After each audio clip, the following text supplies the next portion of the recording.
welcome to Treasury Notes, a show dedicated to the latest news and information from the office of West Virginia State Treasurer John Perdue. I'm your host, Gina Long. Training and technology are two of the cornerstones of the Treasurer's office. On today's show, we'll have more on some of the continuous training opportunities through the Treasurer's office, especially when it comes to computer programs. And later in the show, we'll talk with Assistant Treasurer Paul Hill about the role of advanced technology through our e-government system. But first, even though school's out for the summer, the State Treasurer's office is not taking a break from financial education. State Treasurer John Perdue and his staff continue to work behind the scenes on the Net Worth program, a comprehensive financial education initiative. One component of that initiative is the Get a Life game. Some middle school students in Raleigh County recently took advantage of the program.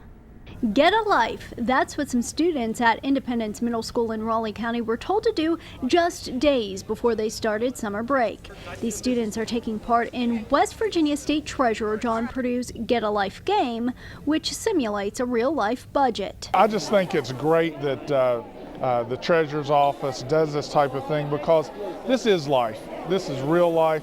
This is what the kids need to know as they're preparing, and if we don't teach it to them, who's going to? Local businessmen and women help complete the learning experience by serving as salespeople, insurance agents, and doctors in this simulated world. I just know it's what the kids really need to know about what life's about, so I wanted to help them get involved. Volunteers say it's an eye-opening experience. The kids love cars, and they love big cars, fast cars, big trucks, but they don't have a clue as to how much they really cost, because mom and dad, just have theirs. But when they get into this and they see how much that Ford F-150 costs them, they say, I can't afford that. So then we have to renegotiate and maybe go down to a neon or something. So the kids have fun with it. The game is one of the components of Treasurer Perdue's Net Worth program, which is designed to integrate financial learning into every grade level at every school around the state. Treasurer Perdue says it's a community effort to teach the next generation. And the Treasurer's efforts to push forward with the program are paying off. The Net Worth Financial Education curriculum is now up for its second national award. Treasurer Perdue says he's very proud of that accomplishment. Greg Stone has more information on this latest honor. State Treasurer John Perdue's office is making quite a habit of winning honors for its Net Worth Financial Education program. Net Worth, a financial curriculum devised by the Treasurer's office, is one of 8 regional finalists for a Council of State Government Innovations Award. The Southern Regional Innovations Awards Selection Committee will review applications and determine 2 award winners August 2nd. Well, I'm excited about the Net Worth program, and it's always fantastic when you get recognized on the national level for an award. Late last year, the Institute for Financial Literacy granted an Excellence in Financial Literacy Education honor to Net Worth in the nonprofit category. I think that says a lot about the Net Worth program, what it's doing out there in financial education in West Virginia. I think it says a lot about the staff in the Treasurer's office that are presenting that program. And when you get praise like that from a national organization, it really puts you up on a pedestal and where you feel like you finally accomplished your goal.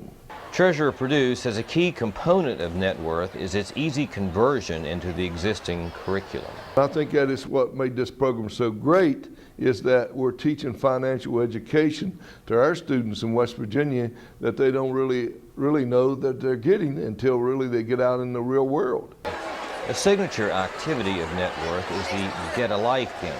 It teaches middle and high school students to live within their means by giving each a fictional budget. They learn about car loans, they learn about what the real world's all about, and balancing the checkbook, and so many things that they can pick up through the lesson plans that are already been implemented out there and taught. And then when they get out in the real world, they recall, well, I don't want to fall into that trap, because I remember in school what happened when people fell in that trap.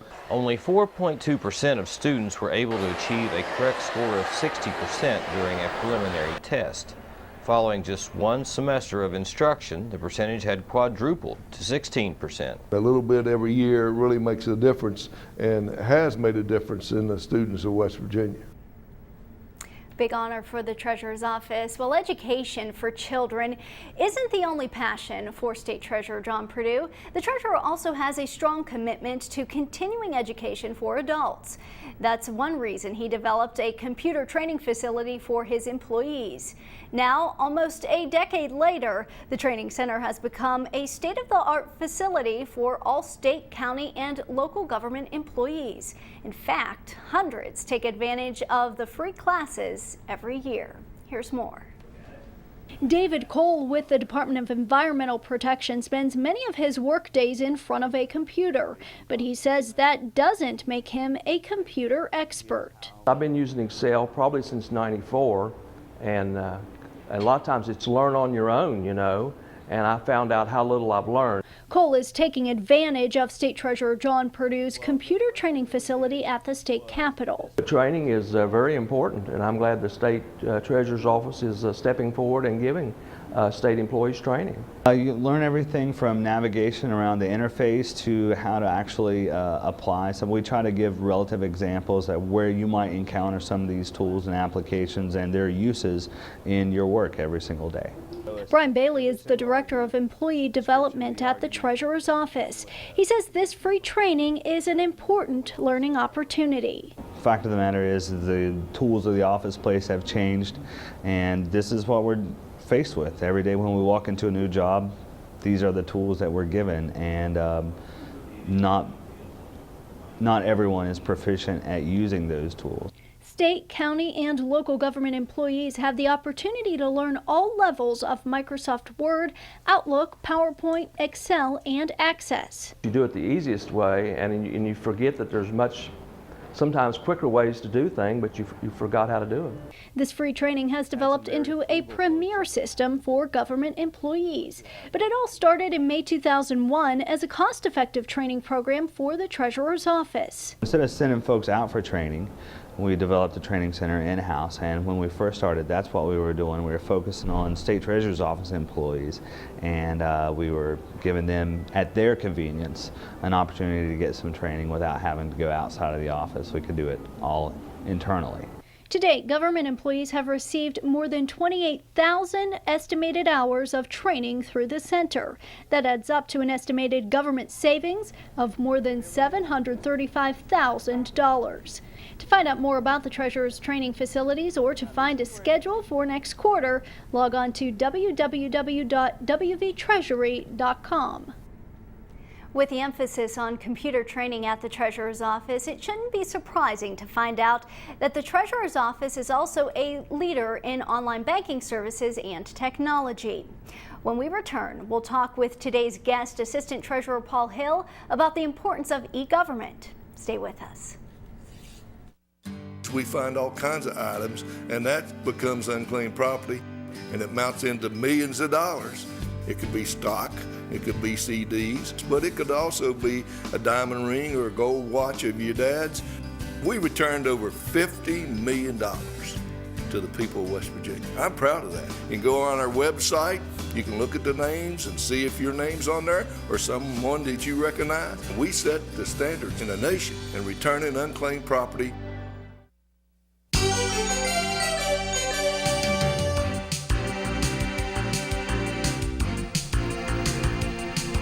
Welcome back to Treasury Notes, a show designed to update you on the latest news and information from the Office of West Virginia State Treasurer John Perdue. I'm your host, Gina Long. The West Virginia Treasurer's Office offers e-government services, which provide an electronic payment system for state goods and services. Basically, now people can use their credit cards and electronic fund transfers to do business with the state. Over the last several years, this program has made great strides in efficiency and effectiveness. Joining me now to talk more about e-government and our cash management division is Assistant Treasurer Paul Hill. Thanks so much for joining us here today. Thank you, Gina. My pleasure. Let's start by, first of all, explaining what e-government is and what exactly it accomplishes. I like to simplify it. The E in e-government is the electronic, and of course that can involve telephone as well as today's technology, which is the internet. But e-government kind of was a spin-off from early days of e-business, electronic business, or e-commerce. And as it moved into governments, not just ours, state government, but county governments, and of course the federal government is a heavy user of this. But it's the ability to transact business electronically. And I thought of today, this is a time for me to reflect and reminisce about 11 years ago when I came to the Treasurer's office, and he had this vision of putting states' goods and services, or products and services, on the internet, just like private sector had been doing. And it sounded like a good concept to me, and it has grown tremendously. It really has grown so much. With e-government, there's no need anymore to mail out those payments. So how has this really decreased the paperwork and improved some of the efficiencies here in state government?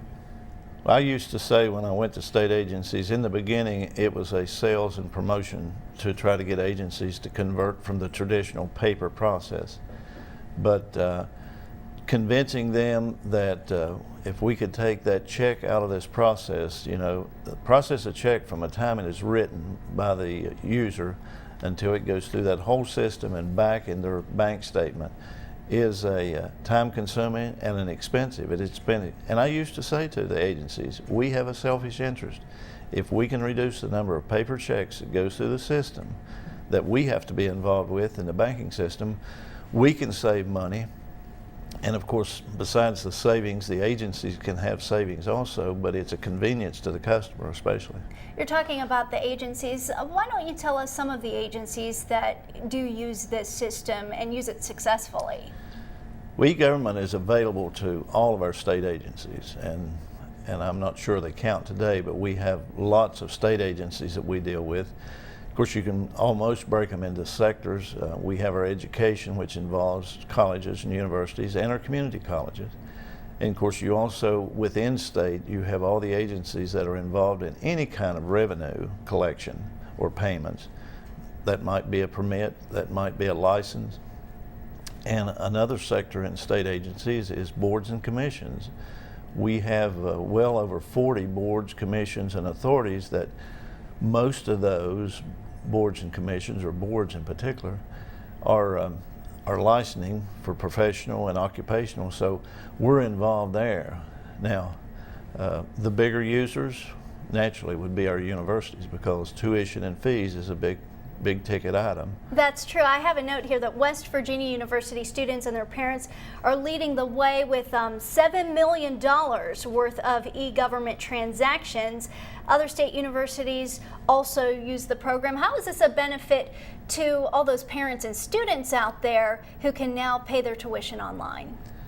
Again, I'm going to reflect for just a moment, because when we started e-government in the Treasurer's office, we had two small applications. One was within the office where people could sign up for the prepaid college plan. Mm-hmm. And it was a very small fee, but they could do that online, fill out the application, make the payment by way of a credit card. And then the second application was our Department of Natural Resources and the magazine that most people are familiar with, Wonderful West Virginia. They could pay their subscription online. That was the two in the beginning. But from there we went to Marshall University, and they actually were entertaining a way for us to help them do online payments. So they were actually the first university to take this on. But soon after, naturally, WVU wanted to be a part of that. And I'd say since we started over 10 years ago, WVU has probably led the activity in terms of dollars of any of the colleges or even agencies, as far as that matter. But now we have some agencies that are transferring large dollars, and they will, like municipal bond fund payments and those kind of things. So it's not just the universities who are benefiting from this program. No, and the benefit, back to your question, the benefit, of course, as I say, most of the time those payments are being made by parents, but it allows them to, if they still want to put it on a credit card, which is like a loan, they can do that over the internet with the online. or if they choose to have it taken out of their bank account, which is sometimes referred to the acronym ACH, which is a network of our banks that they electronically transfer the funds, they can do that. And of course, we always realize what makes it convenient for them is it can be done 24/7. Right. When they choose to. And we used to say early on, instead of in line, waiting in line is what that means, to online. The kids or the parents, many times at these universities and colleges, and you may have seen this, there would be a long line waiting to make the payments. Oh yeah, that's for sure. Now you make the point that in a lot of cases we're talking about the parents here, not the students, but when you talk about people being online savvy, it's usually the students who are more savvy with the computers. Have you seen an increase of traffic and an increase of usage, and are more people, I guess, 30 and older starting to use the internet to do their daily transactions? Oh yes, and in a decade it has been such a change from the way we do business. Yeah. And I used to call it generational because my parents were of a generation that they expected to go to the store and go to the bank and go to the courthouse and do those things. It was just a part of their way they lived. Of course, then my generation, we've gradually grown up, but my children, they expect to be able to do business online, and quite often they remind me that they don't have a top opportunity with a job between 8 and 4 to make it to some of these government offices. True, very true. So they are a different generation, and we have grown from offering it, making it available through these agencies, to now it's almost demanded by the public. Right. I mean, really, nowadays, people, they want that easy access, and they're online. You know, I've read some statistics that people are online for sometimes more than 10 hours a day, which is just pretty amazing. Speaking about statistics, I do have some numbers here that the e-government program collected more than $20 million in May, settling I guess it set a fiscal year record, topping $200 million for the first time. So I guess for you, being with the Treasurer's office for so long and seeing this program grow, that has to make you pretty proud to see those numbers. I'm extremely proud, and of course I know the Treasurer's proud, and quite often e-government isn't the program that's necessarily in the paper or on the news, but it's the behind the scene that has allowed us to collect that sum of money electronically, take that many checks out of the system, save the state dollar, save the state taxpayers' dollar. But e-government has been like an evolution, like we talked. When it started out, our internet system and the web was more of an informational. It was the ability to go out and find information, but gradually that evolution moves to a different level, and not only do people want information, they'd like to download that or print that. Mm-hmm. And then the next thing you know, they want to fill out that application. And then from there, if in the case of products or services, they want to go ahead and complete the transaction and pay for it. And that's where e-government, whether it's state agencies or private sector, they can now do practically the whole thing. And with the public now demanding this type of service, I'm sure that e-government is always gaining new business. I believe that the Board of Medicine is now a new participant. When I mentioned we have several boards, in the beginning, I think the Board of Engineers was probably our first board that came on. But just recently, within the last few months, the Board of Medicine came on, and just in that month of May, over $500,000 in license fees.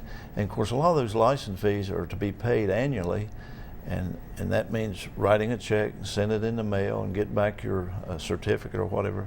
And this way, it's done online. Payment is made, the state that's deposited in the bank almost instantaneously. It settles overnight, but it's much quicker for that money to get in the bank than the check that you've sent through the system, and we have to run it through our machines and then back into the banking system and get credit sometimes a few days. This way it's overnight. And we get credit. That makes a huge difference. Oh, it does. Yes, it does. Does e-government promote the agencies working together at all? Has it really linked the agencies in any way? It does. I was just reading an email today where EPA, one of our agencies, issues several permits. They had come to us for training on how to set up programs, and then in turn, that permits will be online payment and coming back to us. And besides that, you know, agencies talk to each other. These universities and colleges get together 2 or 3 times a year, and their finance people talk about how they're now collecting their tuition and fees, how they're collecting for tickets, sports tickets.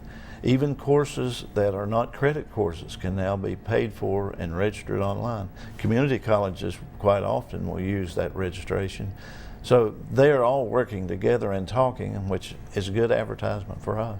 Absolutely, and you kind of touched on the fact that the e-government system really increases production, and it's a cost savings measure as well for a lot of these entities. Oh, sure.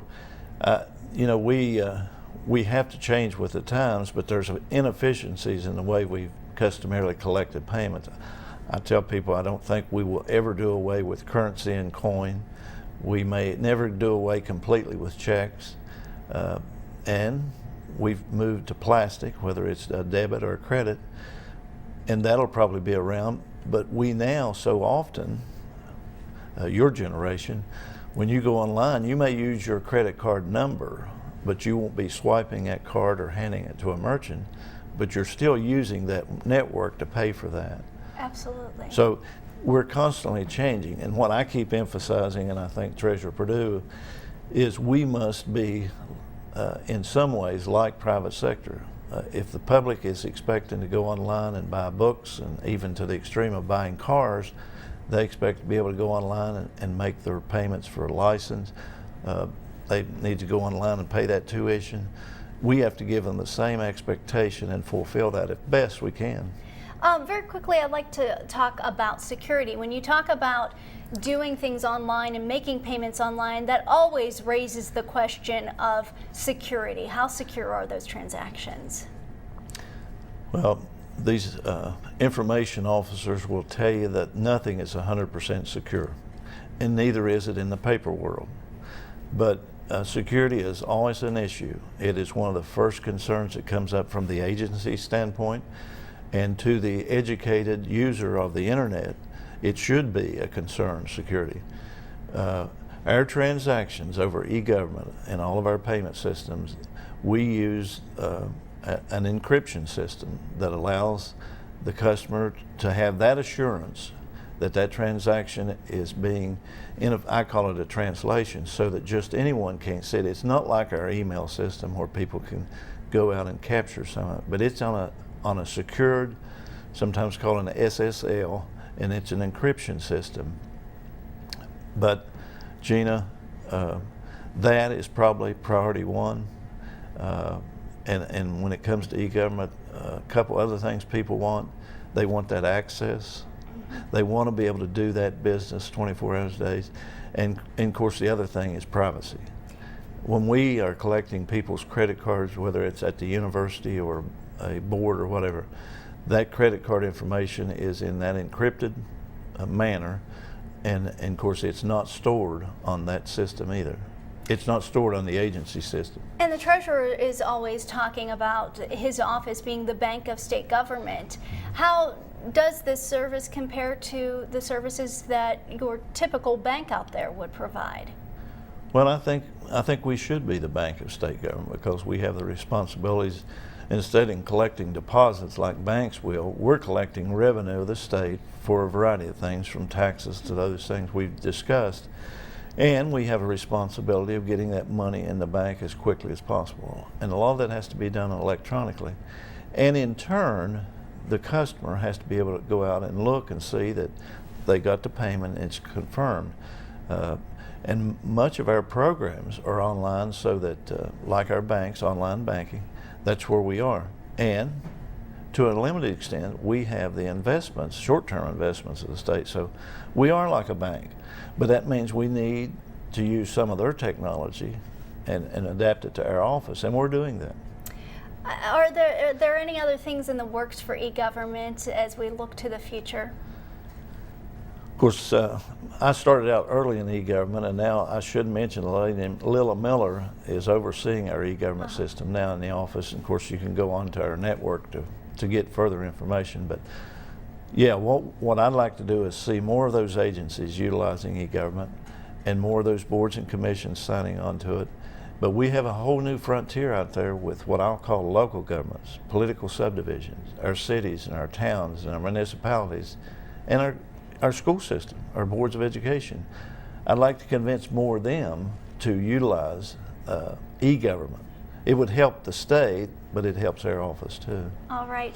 Well, before we go, Assistant Treasurer Paul Hill is actually retiring, so I do want to congratulate you and wish you the very best as you begin this new phase in your life. And I know all of the staff at the Treasurer's office and the Treasurer wish you the best as well. I appreciate that very much. Thank you, Gina. Thank you so much. And I much look forward to for being that here. retirement. I'm sure you do. I'm sure you do. We'll be right back in a minute. The primary function of the Treasurer's office is cash management. People don't realize that we are the largest bank in the state of West Virginia. People have no idea how much money comes through the Treasurer's office, over $13 billion now. I pride myself in being the best state in managing money in the nation. I'm the banker of state government. We are your bank. We take care of your money.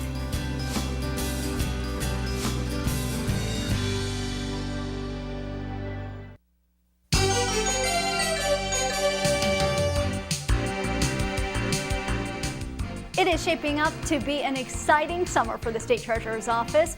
We'll once again have booths set up at many fairs and festivals around the state this summer, including the West Virginia State Fair from August 13th to the 21st. This year our theme is Fresh Financial Futures as we continue to educate people on the importance of saving and investing. If you're at the State Fair this year, please stop by our booth to check out our important information on Smart 529 College Savings Program. Also, you can find out if you have unclaimed property waiting for you, and of course, we'll have new games and prizes this year, so be sure to see us at the State Fair in August. That wraps up today's show. Remember, you can always get the latest news, information, and events from the Treasurer's Office on our website at www.wvtreasury.com. I want to thank Assistant Treasurer Paul Hill for joining us today and congratulate him on his retirement. I also want to thank Jason Philibon, Eric Tolbert, and Greg Stone for their contributions. And thanks to the West Virginia Library Commission for technical direction, keeping you informed on the Library Television Network. I'm Gina Long with the West Virginia State Treasurer's Office. Thanks so much for joining us.